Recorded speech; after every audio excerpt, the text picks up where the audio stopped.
Hello, my friends. It is Tuesday, October 8th. Here is your Ukraine war news for today. This is the daily brief. 1,340 Russian casualties day over day. 7 tanks, 30 armored fighting vehicles, 47 artillery systems, 83 vehicles and fuel tanks. This 1,340 is high. That's higher than any monthly average. That doesn't mean that it's not been higher than that periodically, but a monthly average was in the 12 somethings, and this is 1,340. The fighting is still pretty intense. We look at Andrew Perpetua's list, we see it's about 2, maybe almost 3 to 1 Russian to Ukrainian losses day over day. Ukrainian Air Force reported on a missile and drone attack overnight. 2 Iskander ballistic missiles were fired and not hit.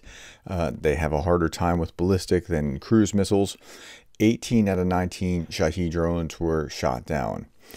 Russian Telegram channels report, this was yesterday, that an oil depot in Fedosia in temporarily occupied Crimea has been on fire. And so it was hit yesterday. It's been on fire for a second straight day.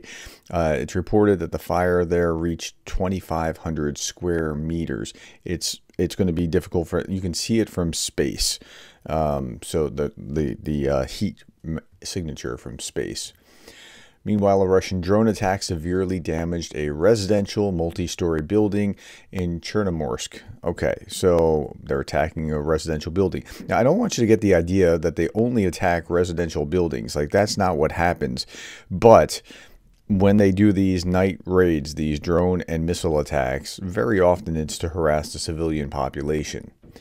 Kherson, unprecedented, even for Kherson. 4 aerial guided bombs, 23 injured, including 2 children.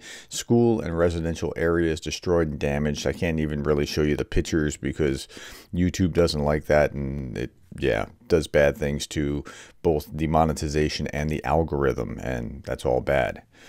Okay.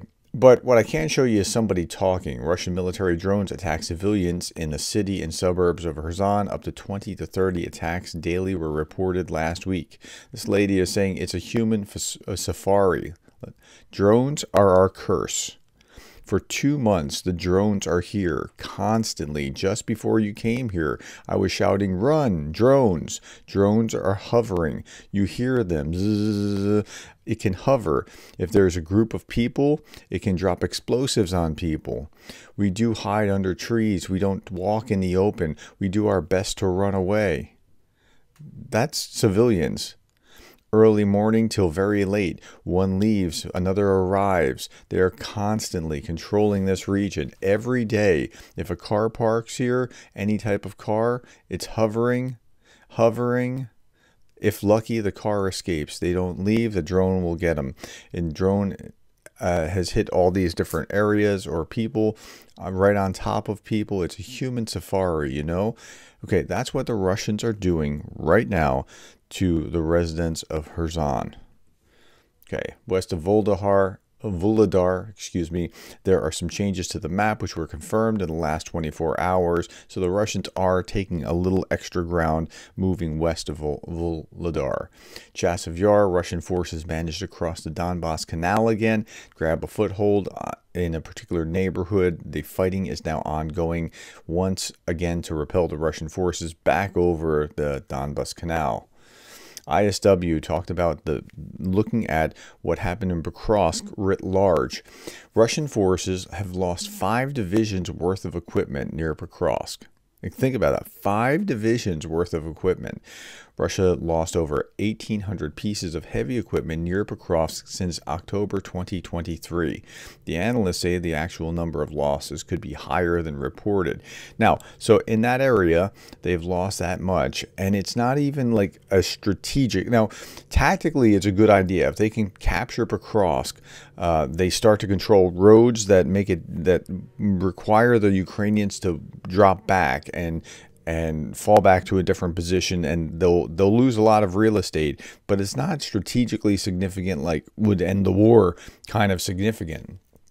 Okay, here's a Russian soldier from the 810th Guards Naval Infantry Brigade. He's complaining about electronic warfare for which soldiers as well as parents collected money. It was taken away by who? by the Kadyrivyites. The Akhmat unit, Kadyrivyites, are reported to stay deep in the rear. Yeah, they're hiding, and they took it away. Okay, good health to everyone. This is military unit 3140 810th Brigade. I have a few words to say about the humanitarian aid that is coming to us, but unfortunately not all of it has reached us. Okay, F the food, the medicine. The most important thing was that coming to us was the electronic warfare, for which all of us have collected money, and my parents collected money for it as well. It was supposed to be here yesterday, and you know where it is now? It's installed on a Tigger vehicle of the Akhmat unit, and we are left with bleeping nothing before the mission. We're just naked. We have blanking nothing. That's life. Can you blanking imagine? We'll be alive. Okay, so the Akhmat unit is, so there's a couple stories here. The Akhmat unit is taking stuff from these Russian units and using it with impunity. But the second thing is they're fundraising as well to get the provisions that they need. It's not just Ukrainians that are doing this. It's the Russians are also doing this as well.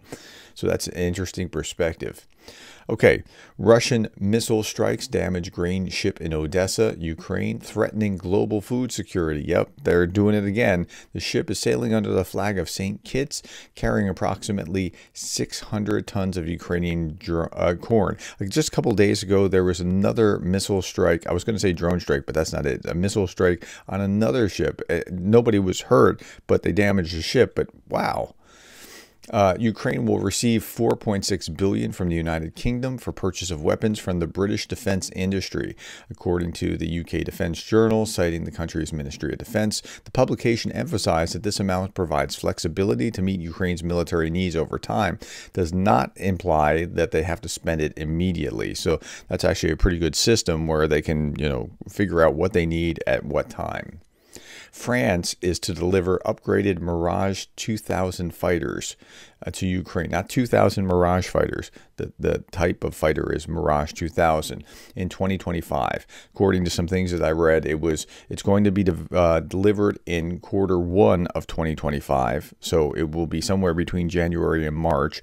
And we don't exactly know how many, and that's intentional. French President Emmanuel Macron has responded, quote, "I will not give you the quantity, nor the partners, nor the exact figure, simply to be effective," unquote. So he's trying to hold this tight to the chest. This is really important, and it's great to see. I don't know how long it'll last. For the first time in 6 months, Ukraine is exporting more electricity than it's importing, thanks to reduced domestic consumption and the completion of repairs to the nuclear power plant. So the nuclear power plant is running fully. That is bringing this energy deficit back to about where it should be. But if it wasn't for nuclear power plants, they would just be totally smashed. Now, I think this is a temporary condition. There's going to be more smashing of the Ukrainian grid, and so it won't last very long. But that they're able to have reconstituted this much is a good step forward. Okay, Cuba has sent a formal request to Russia to join the BRICS. The director of the General for Bilateral Relations at the Republic's Foreign Ministry, Carlos Piera, has said, Cuba, just why? I mean, you're right here. You could be trading with, you could have been part of the NAFO NAFO. I have this on my brain. You could have been part of the NAFTA agreement and those kind of things, but didn't want to do that. I just don't get it.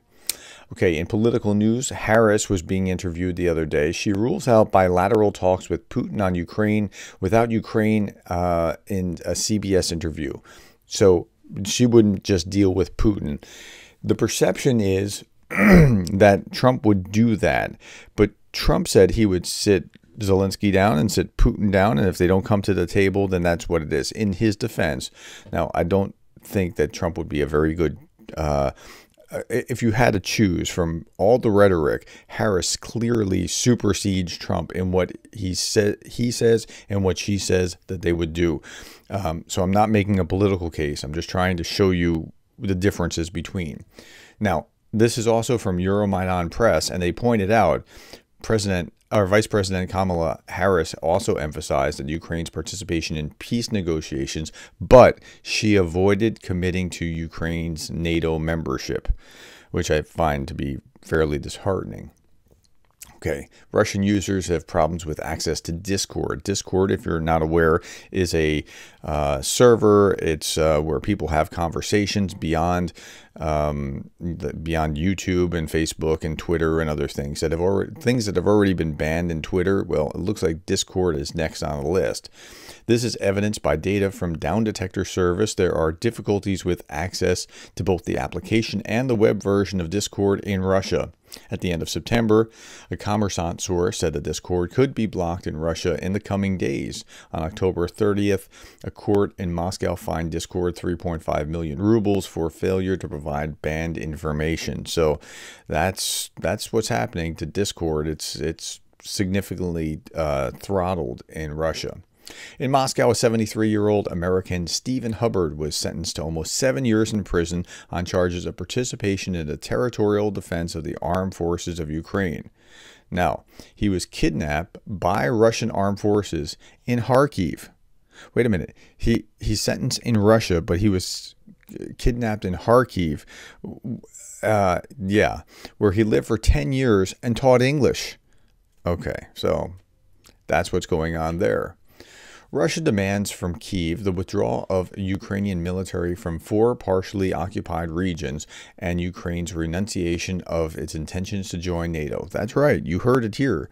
This is Lavrov saying that what the Ukrainians need to do is fully withdraw from the areas of the 4 occupied territories that they have claimed as their own. Ukraine must withdraw, even though Russia has never controlled it. Yeah. Full withdrawal of the AFU from the DPR, LPR, Zaporizhia, and Kherson regions, recognition of the territorial realities enshrined in the Ukrainian constitution, Ukraine's neutral, non-aligned, nuclear-free status, its demilitarization and denazification, ensuring the rights and freedoms and interests of Russian-speaking citizens, and lifting all sanctions against Russia. That's their terms for peace talks. So they're not serious in any way, shape, or form. Okay, yesterday was Putin's birthday. Che Baos was saying today, here in Russia, people across this massive nation are celebrating the birthday of their president. A sense of cometh the hour, cometh the man. In these tough times, Russians know the right man is in charge. And who's that right man? Well, it's Putin. But the BRICS didn't seem to get the memo because BRIC leaders refused to congratulate Putin on his birthday for the 2nd year in a row. None of the BRIC leaders congratulated Vladimir Putin on his birthday for the 2nd year in a row. At the same time, 2024, the Russian president received the fewest congratulations from foreign heads of state since the beginning of the war in Ukraine. Of world leaders, only Turkish President Erdogan called Putin by phone. The rest limited themselves to a telegram. How about that?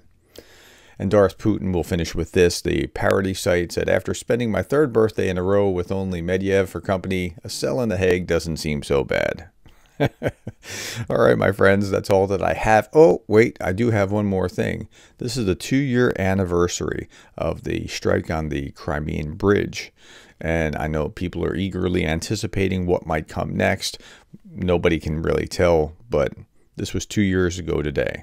Thank you for your time. Thank you for the likes, the shares, the subscribes. Thank you for being the kind of person that cares about Ukraine.